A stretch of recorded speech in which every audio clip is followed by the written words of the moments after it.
अस्सलाम वालेकुम व्यूअर्स। तो आज का टॉपिक है जी 10th बायोलॉजी के हवाले से है। चैप्टर नंबर 17 है, biotechnology chapter, second last chapter है। मस्ट लॉन्ग क्वेश्चन आता है जी इस चैप्टर में से। तो सेकंड लास्ट टॉपिक ही इस चैप्टर का माना जाता है, इंतहाई अहम है, विद डायग्राम आपने प्रैक्टिस करना है। बोर्ड में कई हवाले से रिपीट हो चुका हुआ है। तो टॉपिक का नाम है जी basic steps in genetic engineering. इसको पढ़ने से पहले हमें थोड़ा सा अगर तारुफ बैकग्राउंड से ले तो बायोटेक्नोलॉजी क्या है। बायो मीन लाइफ, टेक्नोलॉजी होता है जी कोई ऐसी चीज़ जो इंसानियत या इंसानों के फ़ायदे के लिए इस्तेमाल की जाए।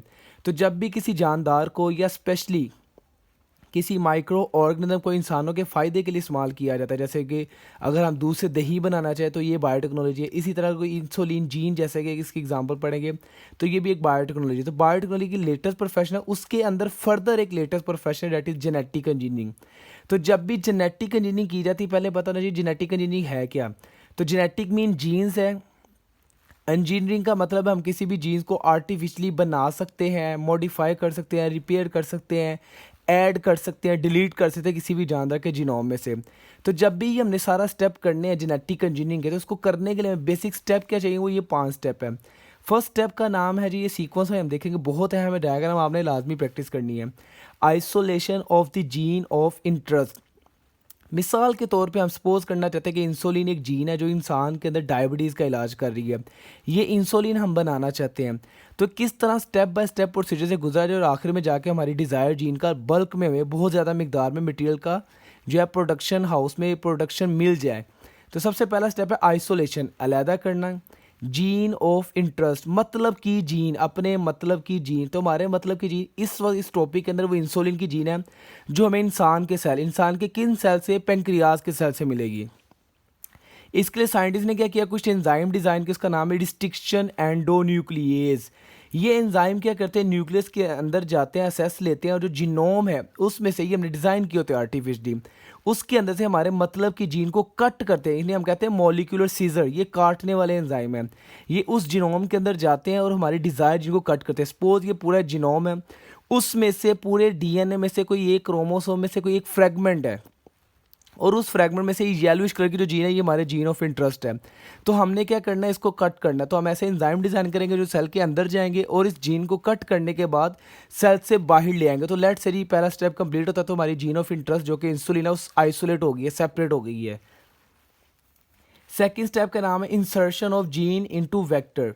इंसर्शन का मतलब होता है एंटर करना, दाखिल करना, ऑफ जीन, जो हमारी जीन है, इनटू वेक्टर। अब ये फिजिक्स वाला स्केलर और वेक्टर नहीं है। वेक्टर जो है मॉलिक्यूलर की ज़ुबान में, जेनेटिक इंजीनियरिंग की ज़ुबान में व्हीकल को कहते हैं। ऐसी चीज़ जो ट्रांसपोर्ट का काम करे, एक चीज़ से चीज़ लेके दूसरी जगह तक ट्रांसपोर्ट करे। अब ये जीनोम है, इसको हमने किसी होस्ट के अंदर इंसर्ट करना है, किसी जानदार के अंदर जहाँ इसकी नस्ल नुमा हो, इसकी परवरिश हो, या आगे बढ़ता रहे। उसके लिए हम क्या करते हैं, इसको हाथ में तो पकड़ नहीं सकते, तो हम एक वेक्टर का इस्तेमाल करते हैं। तो वेक्टर बेसिकली जेनेटिक में 2 मेजर बेसिक इस्तेमाल होते हैं जी। एक है प्लाज्मिड जो कि बैक्टीरिया के अंदर मौजूद है, एक एक्स्ट्रा सर्कुलर डीएनए है। दूसरा बैक्टीरियोफेज। नाम से कंफ्यूज नहीं होना कि इसके नाम के साथ बैक्टीरियो ज़रूर लगता है, लेकिन असल में एक वायरस की टाइप है बैक्टीरियोफेज। तो हम इन दो को यूज़ करते हैं। तो आपकी किताब के अंदर जो कोर्स में यूज़ किया गया वो प्लाज्मिड है, जो कि बेसिकली एक बैक्टीरिया के अंदर पाया जाने वाला एक्स्ट्रा सर्कुलर डीएनए मॉलिक्यूल है। हम क्या करते हैं, इसके इस एंजाइम को बाहर निकलवाते हैं, इस प्लाज्मिड को, इसको भी रिस्ट्रिक्शन एंडोन्यूक्लियस की मदद से कट करवाते हैं। देन इसके साथ अपनी आइसोलेटेड जीन को जोड़ते हैं। और यहाँ मैं लिखना भूल गया, लेकिन मैं आपको बता दूँ किताब के अंदर लिखा हुआ है। यहाँ पे एक एंजाइम दूसरा इस्तेमाल होता है, उसका नाम होता है जी मॉलिक्यूलर गम कहा जाता है, उसे कहा जाता है डीएनए लाइगेज, जोड़ने वाले एंजाइम। तो उसको हम इन दोनों को मॉलिक्यूल को आपस में करीब लाते हैं और वो एंजाइम डाल, इससे क्या होता है, ये दोनों मिलके एक तीसरा डीएनए बन जाता है। अब ये जो दोनों मिलने के बाद बन गया, तो 2 मुख्तलिफ जानवरों से लिया गया डीएनए से हम कहते हैं रिकॉम्बिनेंट डीएनए।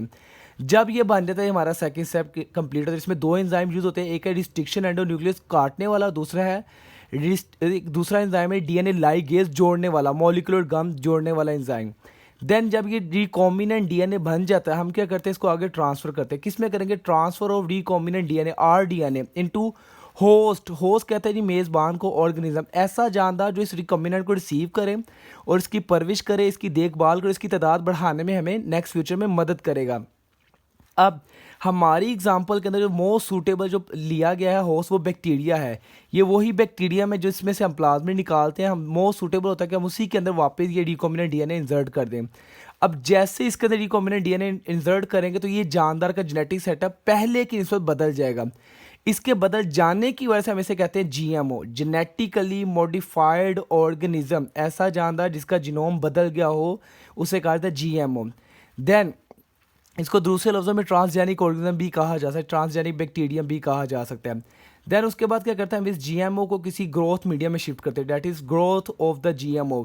ये लेबॉर्ट्री में हमारे पास बड़े बड़े फर्मेंटर होते हैं, उसके अंदर बहुत से कल्चर मीडिया होता है जो कि बैक्टीरिया की खुराक है। हम इन बैक्टीरिया को जब उसके ऊपर पुट करते हैं तो ये बैक्टीरिया क्या करते हैं, उस खुराक के ऊपर ग्रो करना शुरू कर देते हैं, जिससे क्या होता है इनकी तादाद बढ़ना शुरू होती है।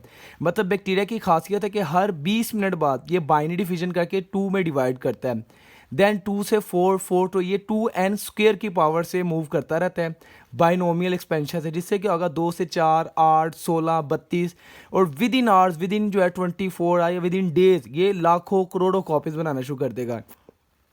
अब जैसे जैसे बैक्टीरिया की तादाद बढ़ेगी तो ऑब्वियसली आप देख रहे हैं कि हमारी जीन ऑफ इंटरेस्ट है उसकी भी तादाद बढ़ती जा रही है, जो कि येलोइश कलर में मैंने शो किया हुआ आपको। देन जैसे इसकी तादाद बढ़ेगी देन लास्ट हमारा स्टेप है जी expression of the gene of interest. जो एक जीन हमने एक सेल से निकाल के डाली थी, अब उसकी वक्त के साथ साथ लाखों करोड़ों अरबों कॉपियाँ बनती जा रही हैं और हर कॉपी जो है हर बैक्टीरिया के अंदर मौजूद होगी। जैसे जैसे बैक्टीरिया बढ़ेगा हमारी डिज़ायर जीन बढ़ेगी। तो इस पूरी एग्जांपल में हमने असल में इंसुलिन जीन बनाई थी। तो जैसे जैसे बैक्टीरिया की तादाद बढ़ेगी तो लास्ट में हमारा जो डिज़ायर प्रोडक्ट है जो कि इस केस में इंसुलिन था उसकी तादाद बढ़ना शुरू हो जाएगी, जिससे क्या होगा हमें लास्ट में बल्क मिकदार में जो है बहुत ज़्यादा इंसुलिन मिल जाएगी। तो इस तरह हमारा डिज़ायर प्रोडक्ट हासिल हो जाएगा और हम अपनी मर्ज़ी की जीन्स में अल्टरनेशन भी कर सकते हैं इसी तरीके से। तो ये थे ये आज का टॉपिक। उम्मीद आपको पसंद आया होगा। इंशाल्लाह नेक्स्ट टॉपिक में आपसे दोबारा मुलाकात होगी।